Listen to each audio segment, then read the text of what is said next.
Yo, what's going on, guys? The Iron Cane here, back for another Dragon Ball Breakers video. And today we're going to be talking about the newly announced roadmap that was just revealed. So basically, this is detailing all future content for Season 2 and 3 and the rest of Season 1. So obviously, in terms of Raiders, we have Cell, Frieza, and Majin Buu. For survivors, we have Oolong, Bulma, and the Farmer. The Farmer is obviously exclusive to the Dragon tier. You have to get level 50 on that. We have 3 maps and 18 transfers, 8 of which have already been in the game. And we're about to get 3 more, so that means there's only going to be 7 left for the current season. So that's probably like the leaked characters like Goten, Android 16, Android 17, Kid Trunks, and yeah, like those characters basically. And of course, we're gonna get additional customization items, so things like badges, the little like lanyards, like the little Oolong figures that you can like hang on the back of your backpack, stuff like that. More clothes, more voice lines, things like that.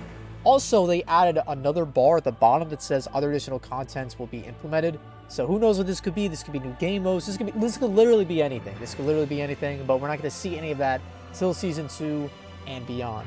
Now, the thing that surprised me and initially disappointed me about the roadmap is that we're only getting 1 Raider per season, and I was kind of hoping that we would get 3 Raiders per season, considering the fact that each season is going to be 3 months.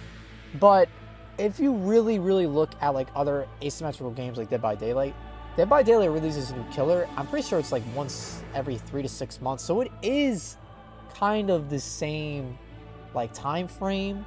But the difference is that I think everybody in the Breakers community is they just want more content, dude. It's just been 2 weeks of like the same stuff, so it's nice to get the 3 new transfers, which is Frieza, Buu, and Cell, but we just want more, man. We just want more. And what also kind of made me a little disappointed as well is that the 3 new survivors, so we are getting 3 survivors each season, so I was right with that prediction, just we're getting only 1 Raider, unfortunately. But with the survivors, 2 are only going to be purchasable with TP tokens. And if you don't know what TP tokens are, they're basically the premium currency of Dragon Ball The Breakers. You can acquire TP tokens through playing. Basically, you get like 3 per level up, and you can get some as a reward for completing Dragon tier levels and through the friendly codes. Unfortunately, I've been using my TP medals or TP tokens to move up in the Dragon tier to get the Farmer skin. So if you haven't used your TP tokens, don't use them. Save them for Season 2 and onwards, just because you're not going to be able to unlock the Raider or 2 survivors in the future if you use them all. So I'm probably going to have to spend some cash to get some TP tokens, unfortunately. But one of the new survivors is going to be in the Dragon tier. I imagine in a similar way that the Farmer is. They're probably going to be the 50th level of the Dragon tier, assuming they keep it at 50 levels. They could increase it, who the hell knows. But anyways, they're going to be adding 1 additional map, more transfers. They don't detail how many, and of course more additional customization outfits. And then it's the same thing for Season 3. Same thing through Season 3, basically getting 1 more Raider, 3 survivor skins, 2 of which will be available via TP tokens, and 1 through the Dragon tier, and 1 map, customization items, and additional content, which we don't know about. And they did announce Season 4, so apparently this game, they do consider this game being alive till Season 4. We'll see what happens. I hope it does, because I really do enjoy this game, but without crossplay, who knows? It's up in the air. And as you can see here, there's no crossplay mentioned at all. And the point of this video is basically just to get the community's reaction to this roadmap. So we're just going to scroll down and see what people are saying. So Mazali here says, people expecting 2 to 3 Raiders per season are insane, considering the main competitor puts out just 1 every few months. Not only that, but it's a good way to be sure they have no remaining Raiders to add after the first year, or let people have time to farm TP from the pass. This is, I think, Mazali, sorry, I can't pronounce her name, but I feel like they make a good point here, just saying that the competition, like Dead by Daylight, isn't releasing 2 to 3 Raiders in the same time frame, so it's not really fair for the Breakers, a game that just released, to go above and beyond what Dead by Daylight is doing. But moving on here, we have Dead by Daylight is a game that appeals to people who want to take the game seriously or have different strategies. Breakers is a party game that controls your gameplay by how lucky you are with the gacha system. In DBD, there's actual entertainment from things other than more killers. I would argue that the gacha system so far isn't exactly pay to win yet. Of course, we are getting 3 new abilities, or we're getting more than 3 abilities with the new summons, Cell, Frieza, and Boo. Like, we're getting the Go-Go Gum, we're getting the Perfect Kamehameha, we're getting, like, Frieza's laser and his disc, and his passive ability, Frieza's passive ability, is going to be, I forget exactly what it's called, but basically it allows you to get your Dragon Change faster. It reduces the cooldown. So that is very good. Is that pay to win? I mean, we'll find out, right? We'll find out when these abilities are in the game, but personally, I don't think it's pay to win yet, but so far, so far so good. Where on the robot does it address people cheating with no way to report them? This is true. This is true. There are definitely people who are Dragon Ball hogs and don't give Dragon Balls, who completely throw games, and of course there's cheaters as well, and there is no report system. You can check the players that you play with by hitting the touchpad like on PlayStation, but there is no actual report system, which is something they should implement down the line, honestly. But moving on here, we'll read a couple more comments.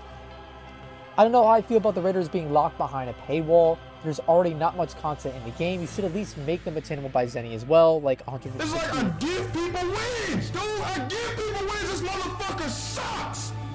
So that's Twitch chat. Twitch chat just used a little notification there. Sorry about that. But if you want to spam sound effects like that, make sure to follow me at twitch.tv/TheIronCane. But back to what this man was saying. Basically, they would prefer if the Raider was available.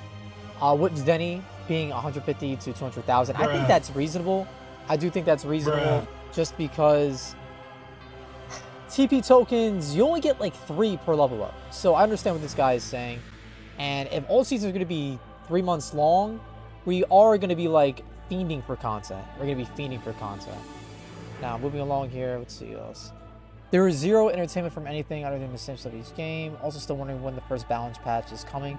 There was a balance patch. I was actually not in favor of the balance patch.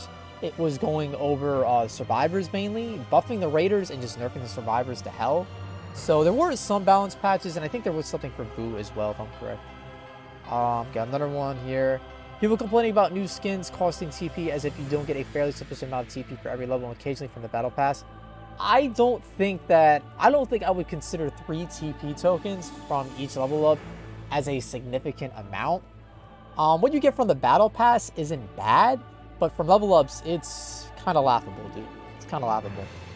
All right, first, we'll end things off here. Not gonna lie, I love this game, but 1 Raider and 1 map per 100-day season is terrible and will kill the game.